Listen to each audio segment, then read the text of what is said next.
créé, l'homme pratiquait déjà les biotechnologies sans le savoir en fabriquant les premières bières issues de la fermentation des grains d'orge. 1000 ans plus tard, les Égyptiens découvrirent comment fabriquer du pain, toujours grâce au processus de fermentation. Au Moyen-Âge, les alchimistes, dans leur recherche pour transformer le plomb en or, ont jeté les bases de la chimie moderne. La médecine a profité de l'avancée de la science. En 1796, le premier vaccin contre la variole est créé et c'est en 1885 que Louis Pasteur invente le vaccin contre la rage. C'est le début de la microbiologie et celui de la biotechnologie moderne.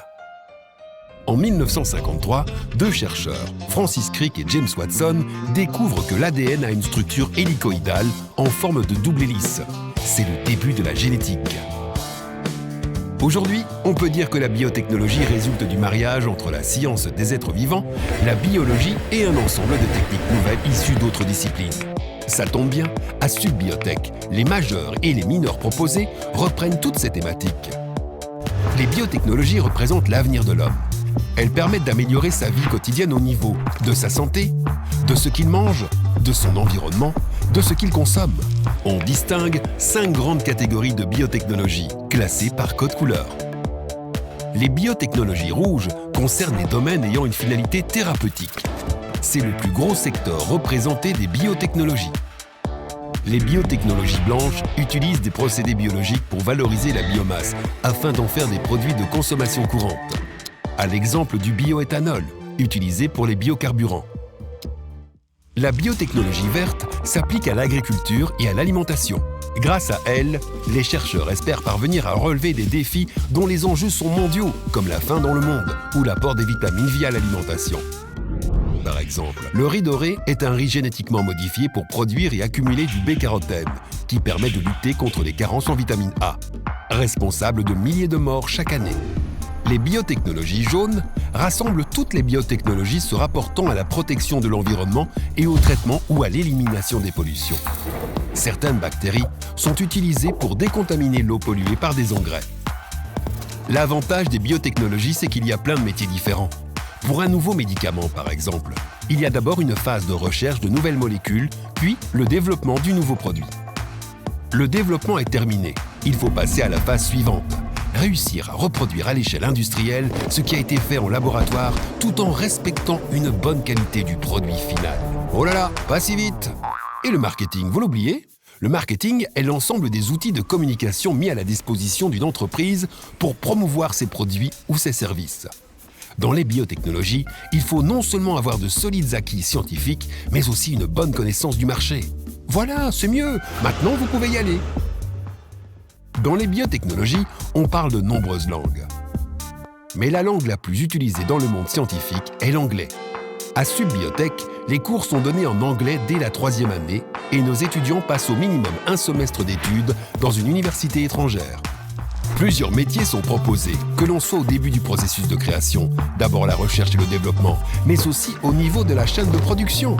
Et enfin, lors de la valorisation du produit fini. Ça tombe bien, à Subbiotech, les majeurs et les mineurs proposés reprennent toutes ces thématiques. Enfin, les biotechnologies sont en phase avec les entreprises qui attendent de leurs futurs cadres des compétences à la fois scientifiques, mais aussi en gestion de projet et en management. À Subbiotech, les étudiants passent plus de 10 mois en stage et réalisent un projet innovant sur 3 ans dans les conditions réelles sur une entreprise. Décidément. Alors, si vous voulez voir l'avenir de toutes les couleurs et vivre des métiers passionnants, rejoignez une école de référence qui vous préparera dans les meilleures conditions.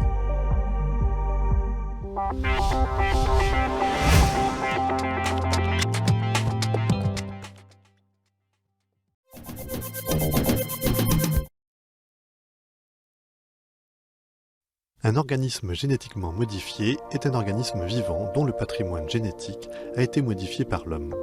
L'un des précurseurs de la génétique, et donc des OGM, a été un moine et botaniste autrichien, Gregor Mendel. En effectuant des croisements de plantes, notamment des petits pois, il a posé les bases des lois de l'hérédité et de la génétique moderne dès le XIXe siècle. Mais depuis toujours, l'homme a fait des croisements, souvent de manière empirique, pour obtenir des plantes ou animaux avec certaines caractéristiques. Au sens large, les chiens, descendants des loups, peuvent être considérés comme des OGM. Une acception plus restreinte limite cependant l'appellation OGM à des organismes modifiés grâce aux biotechnologies modernes ou génie génétique. On peut, grâce à ces techniques, insérer dans les chromosomes de certains êtres vivants des gènes issus d'animaux ou plantes complètement différents. C'est la transgénèse. Des chercheurs ont par exemple introduit chez la vache le gène du ver luisant qui produit la luciférase, à l'origine de la lumière chez le ver. Si le veau produit ne brille pas dans la nuit, au microscope, ces cellules émettent une faible quantité de lumière sous l'effet du stress. Beaucoup utilisés dans la recherche, les organismes transgéniques ont aussi des applications concrètes, notamment dans l'agriculture et l'alimentation. Des entreprises ont mis au point des variétés de plantes comme le maïs, le soja ou le coton pour qu'elles résistent à certains parasites, champignons ou maladies, ou aux herbicides utilisés dans les cultures. Certains OGM sont aussi conçus pour obtenir une meilleure qualité nutritionnelle des produits ou dans le domaine de la santé. Des chercheurs américains planchent sur une banane servant de vaccin contre la gastro-entérite. Les OGM sont aussi synonymes d'inquiétude. Si rien n'a démontré le caractère nocif des OGM pour la santé, les défenseurs de l'environnement estiment les études insuffisantes. Autre préoccupation, les gènes installés dans ces plantes ont tendance à se disséminer et contaminer d'autres variétés, perturbant l'écosystème. Enfin, les firmes agroalimentaires prennent désormais la main sur les semences. Les graines issues de plants OGM sont stériles. Les agriculteurs doivent donc en racheter pour la récolte suivante. L'idéal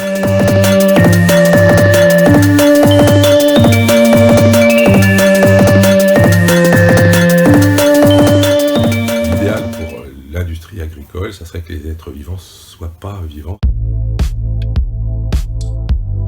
C'est-à-dire qu'ils ne puissent pas faire des descendants de manière à ce que les agriculteurs rachètent chaque année tous leurs semences, les produits qui vont avec.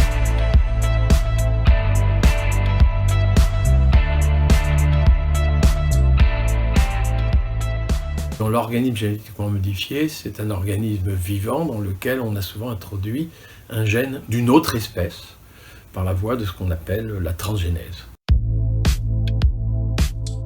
Les nouveaux OGM, c'est des changements un petit peu dans la technique. C'est une action qui est souvent beaucoup plus ciblée sur telle partie de l'ADN.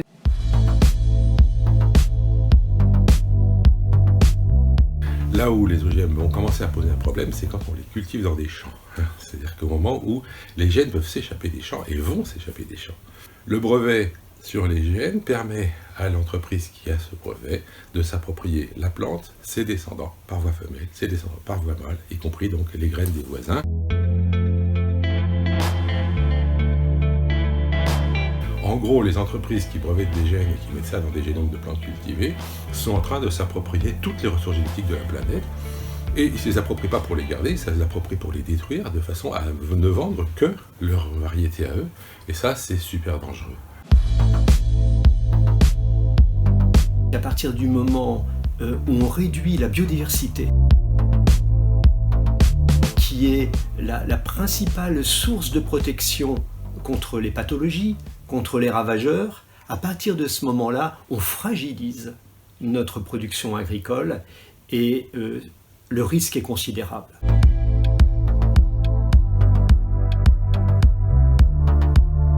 On a besoin de diversité dans les plantes cultivées et ce qu'on fait actuellement, en général en agriculture industrielle et en particulier grâce aux OGM et à tout ce qui est breveté, c'est-à-dire OGM anciens, nouveaux, cachés, etc. Tant que c'est breveté, c'est ennemi de la biodiversité.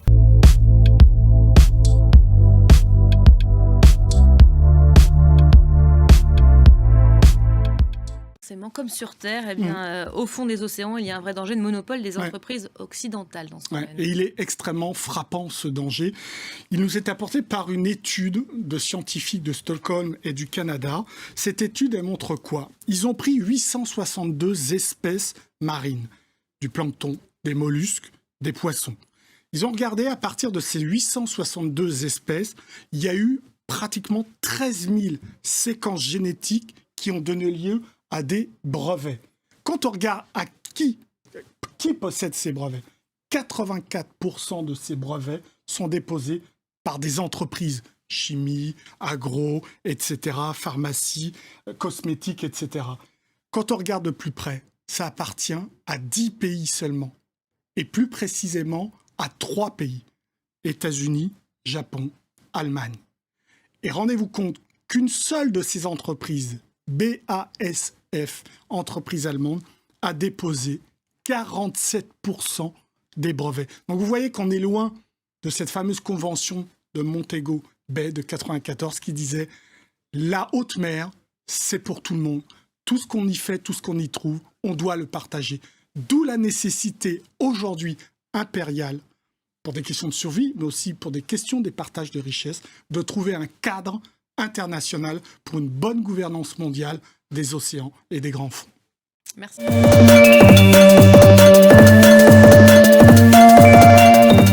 Le 1er février, nous avons reçu une alerte. L'Angleterre a autorisé l'une de ses scientifiques à modifier le génome d'embryons humains pour faire des expériences de recherche.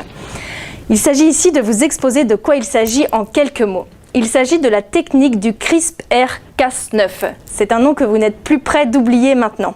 De quoi s'agit-il ? Il s'agit d'une technique de génie génétique très simple qui peut couper l'ADN d'une cellule animale, végétale et même d'une cellule humaine. C'est une technique facile à mettre en œuvre dans tous les laboratoires à faible coût et très rapidement. Cela fonctionne avec une enzyme Cas9, une enzyme qui est capable de couper l'ADN. Nous le voyons sur cette vidéo. L'enzyme en bleu est paramétrée par un ARN qui lui permet d'aller reconnaître, une fois intégrée à la cellule, d'aller reconnaître l'ADN sur lequel elle vient se positionner. Puis, grâce à ses ciseaux moléculaires, elle va couper cet ADN en 2 endroits. Il s'agit d'un véritable petit couteau suisse. L'ADN, une fois coupé, va pouvoir se réparer de lui-même par des systèmes de réparation, mais parfois en intégrant, comme ici en rouge, une mutation.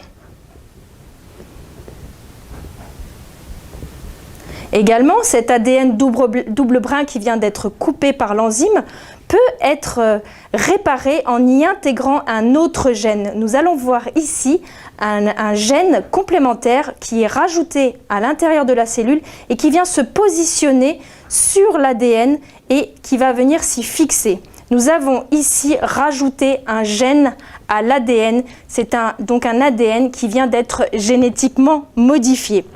Au fond, cela fonctionne un peu comme du traitement de texte. Vous connaissez tous Word. Lorsque nous avons un texte, il est très facile de couper un mot et d'aller le coller ailleurs ou de simplement l'effacer.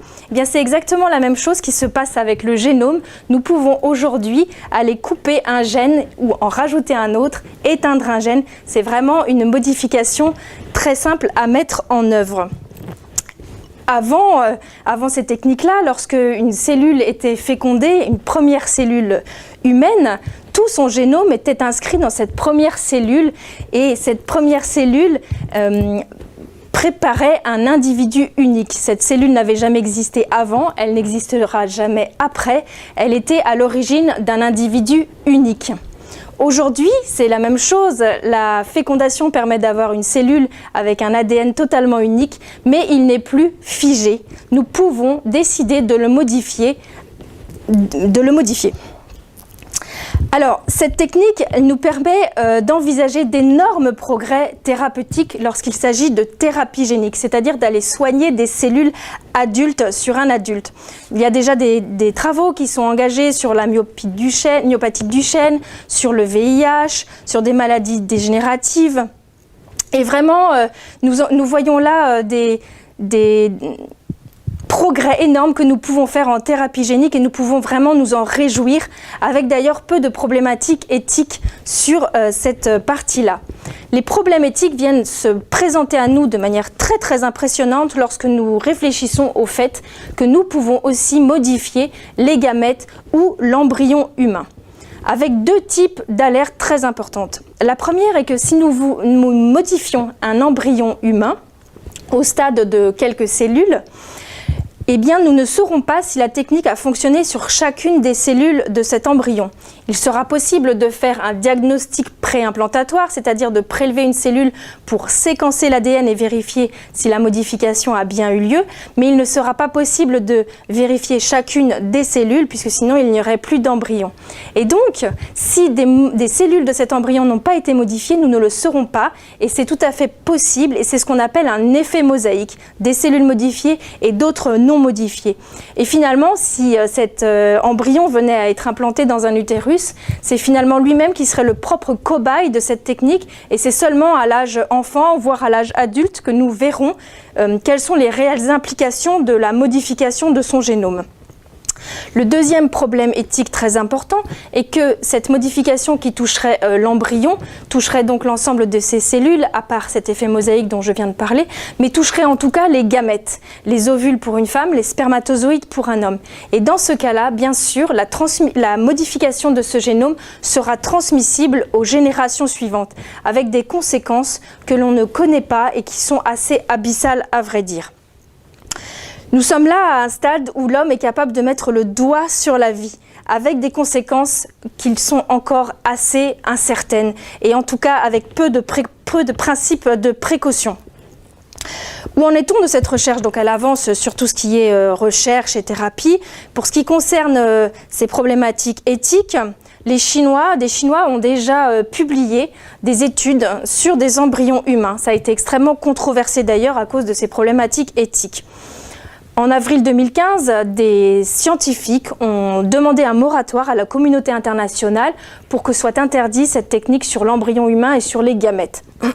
C'est tout à fait inédit que ce soit des scientifiques eux-mêmes qui demandent à la communauté internationale de freiner leurs travaux ou en tout cas de s'emparer de ces questions pour ralentir ces recherches, puisque finalement ils disent à la communauté internationale « arrêtez-nous, on ne sait plus où on met les pieds ». En Angleterre, donc, je le disais au tout début, une scientifique a eu l'autorisation de faire de la modification d'embryons humains dans son laboratoire pour faire des études. Au stade où nous en sommes, ces embryons devront être détruits, mais demain. À Washington, à Londres, il y a eu des conférences pour discuter de ces problématiques éthiques. Et très récemment, l'UNESCO, en octobre 2015, a également édité un rapport avec une demande également de moratoire. Reprenant sa déclaration de 2005 sur le génome humain, nous rappelant que le génome humain fait partie du patrimoine de l'humanité, c'est-à-dire une valeur exceptionnelle de ce qui doit être protégé et transmis aux générations futures, avec bien sûr le principe d'une responsabilité mondiale et partagée sur ce sujet.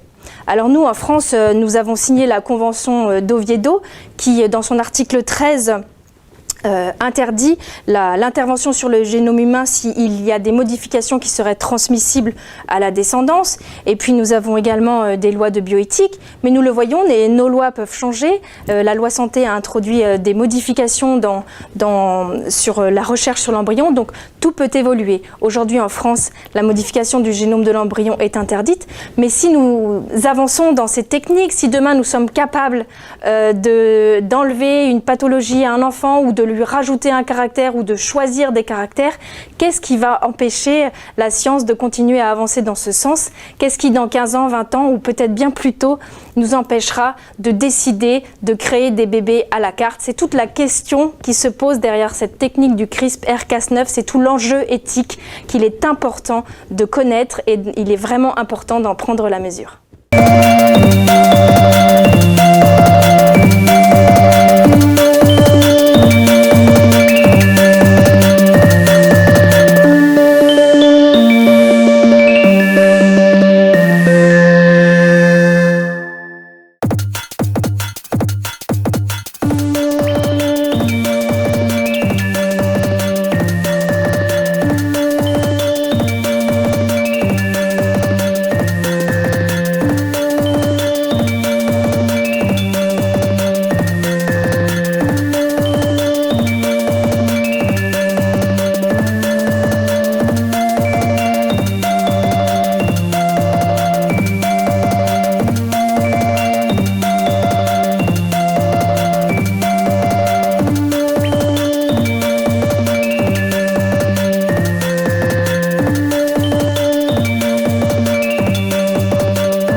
l'éthique, c'est quoi? C'est la morale?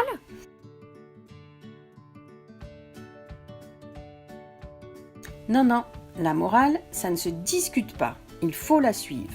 Et l'éthique, c'est tout le contraire, on discute tout le temps. En quelque sorte, l'éthique interroge la morale. Et la bioéthique, c'est quoi? Chasse gardée des médecins? Et pas du tout, c'est l'éthique de la vie. Ça appartient à tout le monde. Mais ça sert à quoi l'éthique? Eh bien, quand tu es face à un dilemme, c'est-à-dire quand tu es devant un choix entre deux solutions qui se justifient aussi bien l'une que l'autre, tu peux t'aider avec les 4 principes de bioéthique. 1. Ne pas faire de mal. 2. Faire du bien. 3. Respecter l'autonomie de l'autre. 4. Être juste. C'est comme la morale alors, tu suis des règles. Mais non, ça se discute. Car parfois les principes s'opposent. Par exemple, parfois pour être juste, ça peut faire mal. Alors on discute. Mais attention, on n'est jamais tout seul en éthique. Et celui qui prend la décision est éclairé par les autres. Voilà, tu as compris. Et il y a des infos nouvelles qui peuvent te faire changer d'avis.